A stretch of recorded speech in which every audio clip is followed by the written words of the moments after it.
안녕하세요. 저는 이번에는 약간 번외를 준비하는 약간 그런 느낌으로 성장 호르몬의 주사와 원리 및 부작용에 대해서 설명을 해드리겠습니다. 이거는 제가 생명과학 수행평가로 제출했던 보고서인데요. 물론 이게 생명과학 교과서랑 관련이 없는 내용이지만 그래도 저의 진로와 관련되어 있는 보고서와 그리고 저희가 배웠던 호르몬을 저희가 1학기 때 배웠잖아요. 그런 거를 엮어서 썼던 보고서에 대해서 알려드리겠습니다.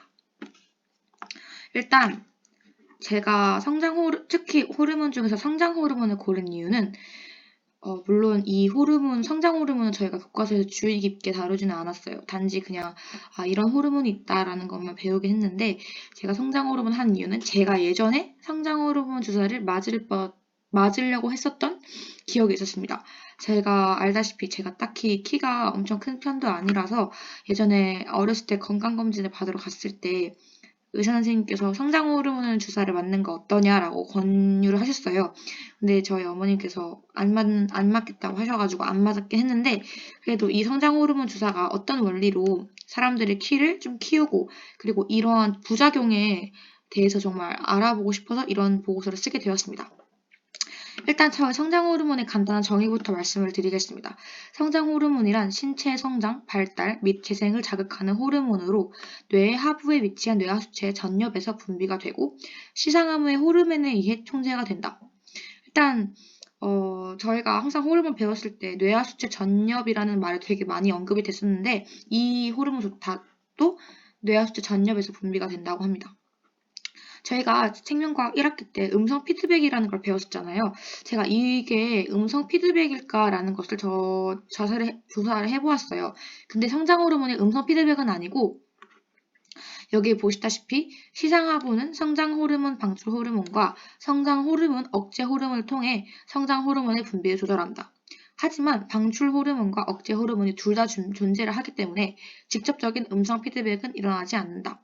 제 기억으로는 1학기 생명과학을 배웠을 때도 성장 호르몬이 음성 피드백이 아니라고 배웠었던 것 같아요. 그리고 이 성장 호르몬이 단지 사람의 성장을 관여를 하는 그런 호르몬이 아니라 저희가 배웠던 인슐린에 영향을 주기도 하고 그리고 골격근과 장골을 성장을 시켜서 결국에는 신체의 체중 크기를 결정하기도 하고 그리고 간에서 지방을 분해를 하는데 이거에 대사작용에 관여를 해서 지방이 에너지로 활용이 될 수 있도록 작용을 합니다. 그렇기 때문에 성장 호르몬 주사를 맞으면 키가 크는 것에도 저희가 살이 키가 간다고 얘기하잖아요. 그게 체지방이 감소를 하면서 신체 에너지의 사용량이 증가가 되고 그리고 물과 무기질의 균형을 이루도록 조절을 하는 역할을 하는 것이 바로 성장 호르몬입니다. 저희가 성장 호르몬이 이렇게 중요한 이유가 단지 키가 클 수 있는 그런 역할을 하는 호르몬뿐만 아니라 여러 가지 대사작용과 그리고 몸의 건강에서도 관여를 많이 하는 호르몬이기 때문에 저희가 항상 10시에는 자라 10시부터 2시까지 성장 호르몬이 분비가 된다라는 말씀을 하시는 겁니다. 여기 보시면 성장 호르몬은 생장과 직접적인 관련이 없는 기능도 수행한다. 지방 조직에 저장된 트리글리세리드의 분해를 촉진하여 혈중 지방산 농도를 높이거나 근육에 의한 포도당의 흡수를 억제하여 근육이 연료를 포도당 대신 지방산을 주로 사용하게 된다. 결국에는 몸에 있는 그런 많은 지방을 에너지로 바뀌어 돼가지고 그게 생장을 이룰 수 있도록 도와주는 호르몬이라고 보면 될 것 같습니다. 성장 호르몬이 부족할 때 나타날 수 있는 증상으로는 심혈관계 장애, 체중 감소와 복부 비만, 동맥 경화, 지질 변화, 고혈압, 인슐린 저항성 등이 있습니다. 제가 아까부터 계속 인슐린을 언급하는데요. 성장 호르몬이 인슐린과 되게 직접적인 관련이 있다고 합니다. 이렇기 때문에 부작용에서도 인슐린과 큰 관계가 있습니다. 그래서 이때 성장 호르몬 주사에 대해서 조사를 해보았는데요. 일단 단지 이런 성장 호르몬 주사가 키를 크기 위해서 먹는 약이라고 생각을 하는데 이는 잘못된 생각입니다.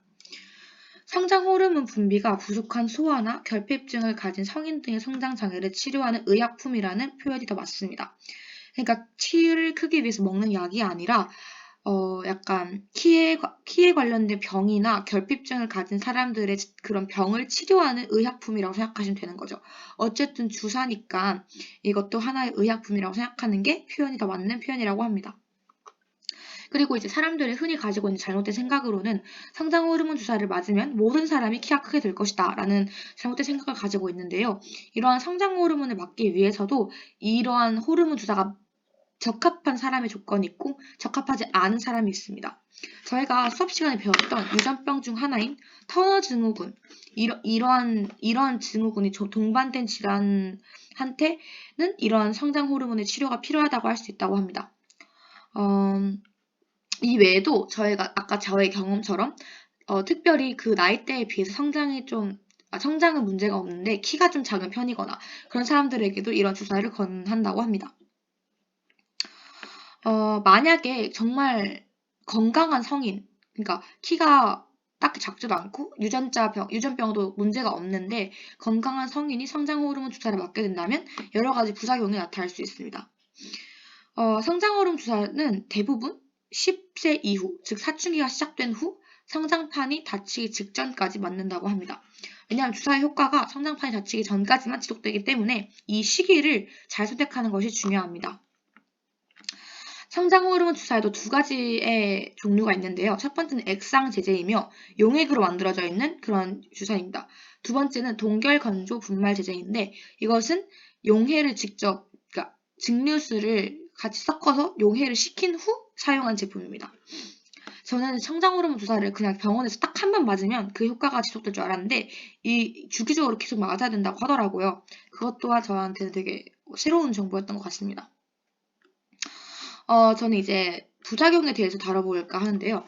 어쨌든 주사고 체내에 있는 자연적인 그런 호르몬에 추가적으로 공급을 하는 그런 주사이기 때문에 부작용은 무조건 나타날 것이라고 저는 생각을 하였습니다. 찾아보니까 부작용이 일어날 확률은 약 3%로 비교적 낮은 확률이라고 할 수 있겠지만 다양한 신체에 유해한 반응이 나타날 수 있다고 합니다. 가장 대표적인 증상으로는 혈당 상승입니다.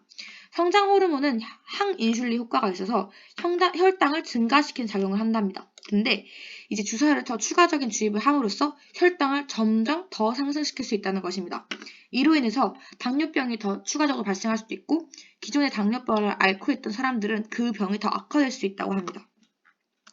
그리고 주사 부위, 그러니까 그 성장 호르몬을 주사 맞추는 그 부위가 발진을 하거나 통증 또는 지방 조직의 위축을 하는 증상이 일어날 수 있다고 합니다. 그리고 인슐린 내성을 증가시킬 수가 있어서 당 불내성이 일어날 수 있습니다. 이 외에도 정말 많은 병이 일어날 수 있는데요. 종양, 드물게 췌장염, 두개 내압, 즉 머리의 내압 항진, 소아 환자에서의 대퇴 골드 골단 분리증 등등등 많은 부작용이 일어날 수 있다고 합니다. 그리고 성장 호르몬 주사를 장기간 그리고 권장량을 초과 무조건 많이 넣으면 좋겠지라는 생각으로 많이 넣게 된다면 말단 비대증이 발생할 수가 있는데요. 이는 성장 호르몬의 고용량 투여를 하면 뼈의 길이를 증가시키는 대신 뼈의 두께만 증가시키기 때문입니다. 그러니까 키가 정말 크는 게 아니라 두께가 증가시켜가지고 말단 비대증이 발생한다는 뜻이죠. 그리고 가장 중요한 게 약간 심각한 병 또는 종양, 암, 중증 질환, 심각한 호흡곤란이 있는 경우나 임산부인 경우에는 성장 호르몬 주사를 맞지 않는 것이 좋다고 합니다. 이렇게 제가 성장 호르몬 주사의 부작용에 대해 말씀드렸고요. 저희가 그래도 성장 호르몬 주사를 맞으신 분들도 있으실 것 같았어요. 이게 성장 호르몬 주사 용법을 제가 추가적으로 더 찾아봤는데요. 주당 6실외로 분할하여 피부 아래 또는 근육 주사로 투여를 한다고 합니다. 정말 당연한 생각일 수도 있겠지만 같은 곳을 여러 번 반복해서 주입을 하게 된다면 그 부분이 붓거나 되게 발진의 위험성이 크다고 합니다. 그렇기 때문에 가장 중요한 것은 피부 건강을 위해서 주사 부위를 한 곳에만 투여를 하는 것이 아닌 순환을 하면서 투여하는 것이 가장 중요합니다. 한 곳에 반복적으로 주사를 할 경우 상처를 유발하고 지방 조직을 단단하게 만들어 약물의 흡수를 방해하게 됩니다. 그리고 주사 후 주사 부위나 화상, 발적, 염증 등이 발생할 경우에는 그런 부위에는 더 이상 주사를 하지 않도록 주의하는 것도 중요하다고 합니다. 제가 이러한 보고서를 작성하게 되면서 이게 물론 수의평가 점수에 반영되는 보고서는 아니었어요. 하지만 제가 저의 진로인 의료나 또한 생명 쪽을 함께 생명과학을 엮게 되면서 저의 옛날 기억도 떠올리게 되었고 또한 저의 잘못된 생각, 즉 키를 크기 위한 어떠한 수단이라고 생각했던 성장 호르몬 주사가 누군가에게는 의약품이라고 느껴질 수도 있다는 점을 알고 나니 이러한 호르몬을 추가적인 주사를 한다는 것이 무조건 나쁘다는 것은 아니고 필요한 사람에게는 정말 꼭 필요한 주사라고 생각을 하였습니다. 그렇기 때문에 저는 이러한 부작용을 좀 줄이고 앞으로 더 많은 사람들이 자신의 부족한 호르몬을 주입을 할 수 있게끔 의학 기술이 발달하면 좋겠다는 생각을 하였습니다. 지금까지 저의 보고서 발표를 들어주셔서 감사합니다.